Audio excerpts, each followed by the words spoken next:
Hi, how's everybody doing? This is Professor Alexander, and we are going to dive into chapter 7, which is sexuality in adulthood. As I am speaking, you should be taking notes.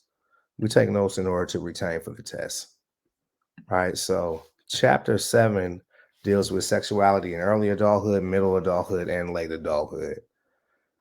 And I will be pausing and repeating things that are going to be on the test. So, if I say things twice, then more than likely that's an indicator that it's going to be on the test. Sexuality in early adulthood, several developmental concerns challenge young adults as they develop their sexuality, right? Establishing sexual orientation, integrating love and sex, forging intimacy and making commitments, making fertility and childbearing decisions, right? We've seen Teen Mom on MTV, practicing safer sex to protect against sexually transmitted infections, STIs, evolving a sexual philosophy. Because sometimes in early adulthood, we're either uncertain about our sexual identity or we are questioning.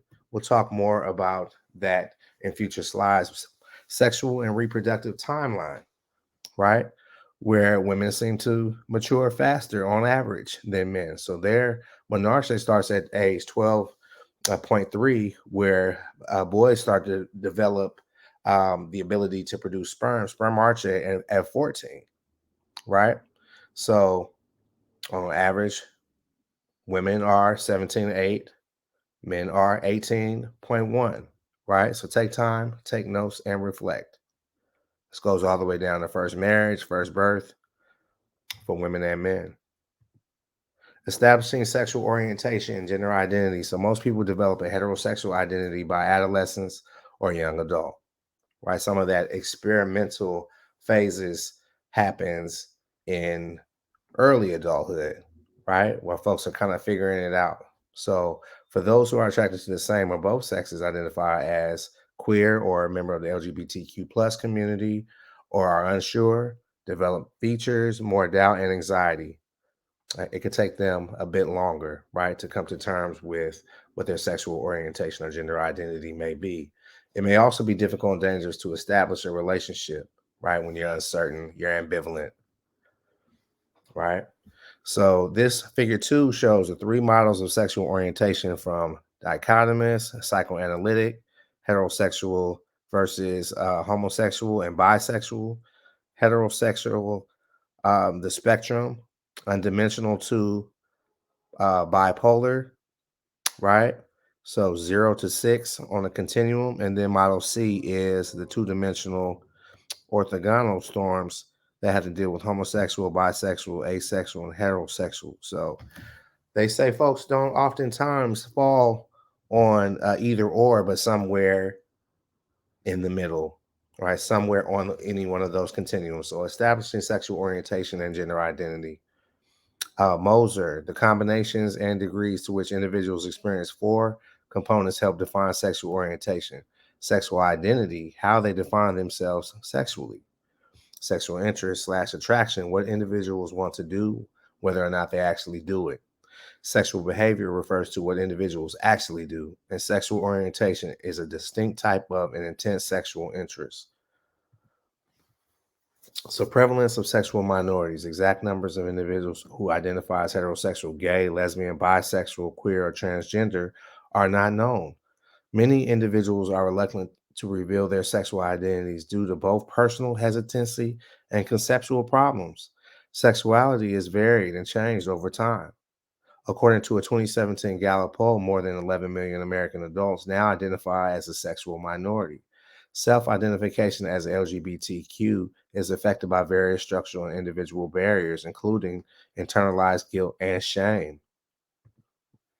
The lesbian, gay, bisexual, transgender, queer identity process, identifying as a member of LGBTQ plus, often takes considerable time just because of the shame and the guilt that some communities and some cultures put on the individual, right? It takes a considerable time. It may involve multiple paths, most intense phases during late adolescence and early adulthood. For some, the awareness of feeling something other than heterosexual occurs in phases. So initiation of self-discovery and exploration, right? So initiation of self-discovery and exploration, identity integration. Healthy People 2020 includes a goal of improving the health, safety, and well-being of sexual minorities, right? So the lesbian, gay, and bisexual queer identity process continues. So for many, being LGBTQ is a total lifestyle. Publicly acknowledging same-sex attraction, right? This is commonly called coming out, or often occurs in stages with friends and family. Sexual minorities are often out to a varying degree. So they might be out among trusted friends or that person that they're in a relationship with, but they may not be out to the larger community. For example, the church that they grew up in, or the neighborhood that they have spent a considerable amount of time for. So a term, internalized homophobia, is a set of negative attitudes and effects towards homosexual and others and same-sex attraction in oneself. Being single, the college environment. College is important not only for intellectual development, but also social development. For many, it is a place to search for and find mates. So dating may be formal or informal. So getting together or keeping it casual by just hooking up. Acceptance of sex outside of marriage is widespread, but there are more boundaries placed on women. College campuses are often liberating for sexual minorities because they get a chance to explore and feel different emotions and express different feelings, identities, and emotions that they weren't able to do in high school or before college, right? College sometimes can be more open and accepting, and a place for experiment. Being single, the singles world. So people involved in the singles world tend to be older than college students, typically range in the age of 25 to 40, where either you're looking for somebody, like to keep it casual, or you are looking for that committed relationship. It varies. Some people are not looking for it. So the emphasize reaction, recreation and entertainment, sociability, and physical attractiveness are all factors. Can feel overwhelming, a sense of isolation if you're constantly single or in between relationships, right? Or just dating, right? Those feelings of loneliness can occur when you don't have special moments to share that with, but some people prefer that. Most frequent means of meeting others are introductions by friends, the internet, dating sites, parties and social groups. Sexual experimentation and activity are important when trying to figure out what you like, trying to figure out what your partner or somebody that you may be dating casually likes. So being single is the new social context of singlehood. So recent staggering increase in unmarried young adults has several outcomes, including greater sexual experience, increased number of singles or those who have never married, are divorced, or are widows. A widespread acceptance of cohabitation. That's when people move in together without marriage, without titles. Oftentimes, women are having fewer children and at older ages. Median age of first marriage is increasing. Being unemployed, greater numbers of separated and divorced people, increased number of same-sex couples, being single and sexual minority. Today, there are LGBTQ communities in large cities where they find acceptance and support, right? There are bigger support groups, often referred to as safe spaces. Um, Community-based organizations. Sometimes they are also within a school setting, pride centers, right? LGBTQ plus centers, safe spaces. Nevertheless, sexual minorities in the U.S. exhibit higher levels of psychiatric distress than heterosexuals. When we refer to cohabitation, this is the practice of living together and having a sexual relationship without being married. Cohabitation is going to be on the test, right? More widespread and accepted in recent years. So for many, it's a practical decision. For others, it's convenient, but it's also a significant legal, financial, and emotional step. The concept of domestic partnership has led to the laws granting some of the protections of marriage to all people. Permanence is increasingly replaced by serial monogamy, a succession of relationships or marriages, like when you go from one relationship to the other, serial monogamy,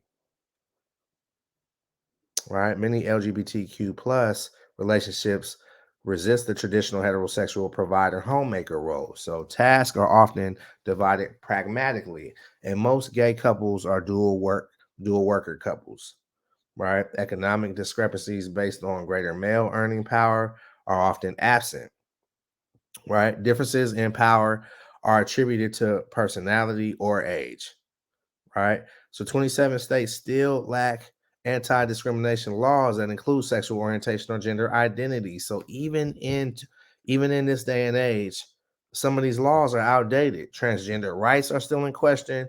Terrible violence against LGBTQ plus individuals have occurred, out of shame, out of lack of knowledge, out of ignorance.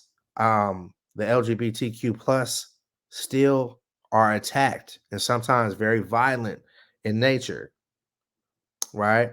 And I just want to highlight the second bullet where it says most gay couples are dual worker couples, where, like in the 50s, if there was a a male and a female, then the male will be the provider. But since most gay couples equally distribute that workload, the financial responsibility, they both work, right?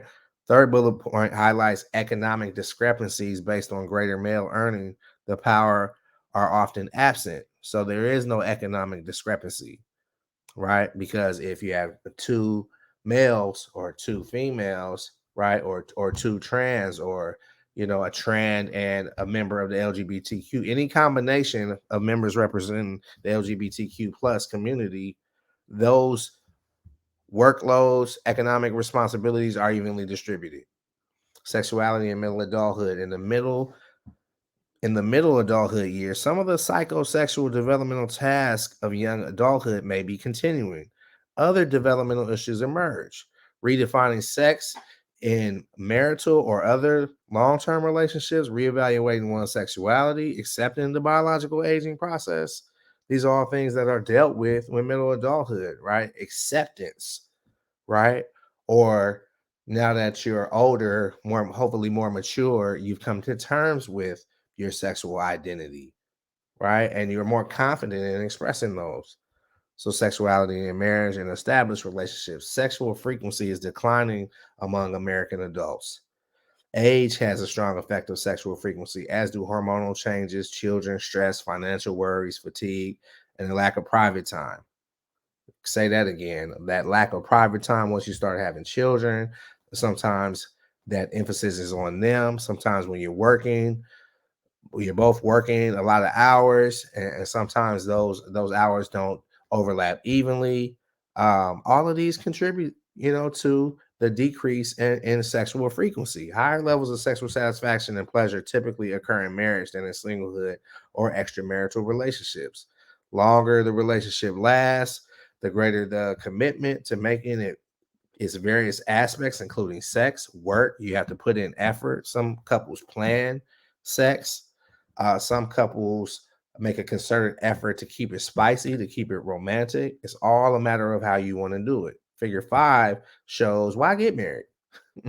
Percentage of American adults saying each response is very important consideration to marriage, whether it's love, whether it's the ability to make a commitment, companionship, whether one of them has financial stability. Take times, take note, and reflect. Purple was married. Green is just living with a partner, not married. Divorce and after, right? So, as an individual that experienced my parents getting divorced at the age of, when I was the age of 15, there was a lot of arguing that took place in the house. So let's talk about divorce rate now, right? In this decade, right? Divorce has become a fact of life for many Americans. Divorce rate has actually dropped, right? Except among people aged 50 and older. So many reasons for the decline in divorce rate include increased rates of cohabitation, later marriages, and birth control, right?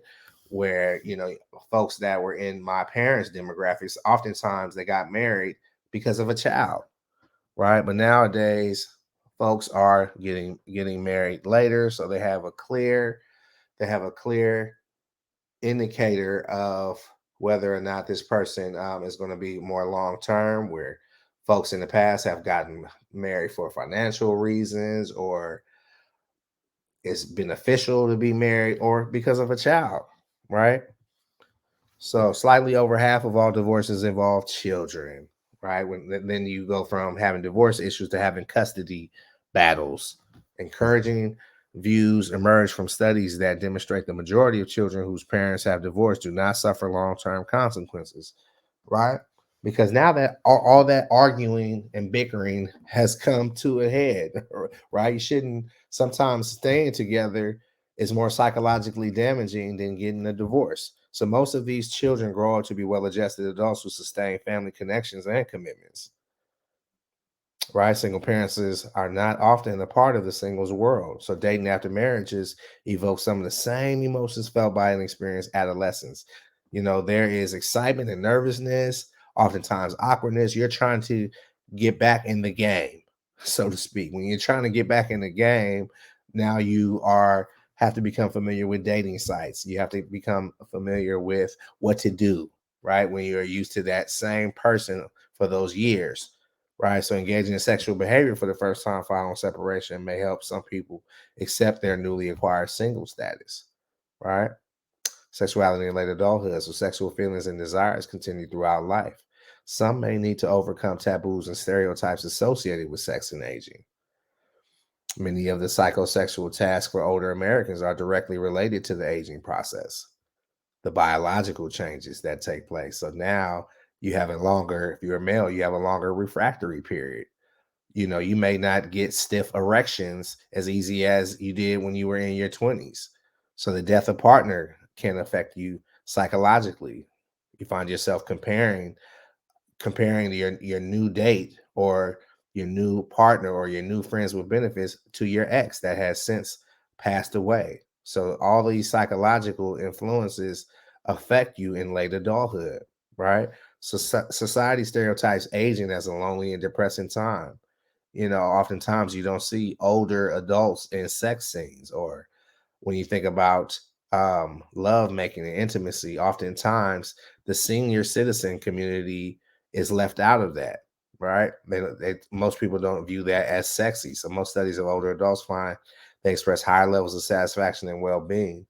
Depending on their age, most people report few restrictions of their activities because of health. Sexuality of older Americans tend to be invisible. Many older adults have internalized negative stereotypes. Narrow definition of sex focusing on intercourse also contributes. Disinterest can result. Sexuality and aging. Sex remains important for many adults. As the number of older Americans increases, sexual interests and health need to be addressed. Sexual health is associated with the quality of life, positive relationships, physical and mental well being. Age related declines can be buffered by positive relationships. Health related lifestyle factors are significant in sexual function and behavior, right? And among all older couples, including the LGBTQ, the happiest are those with a strong commitment, right? More opportunities to communicate, more opportunities for experimentation, and you get to know that person intimately and long term.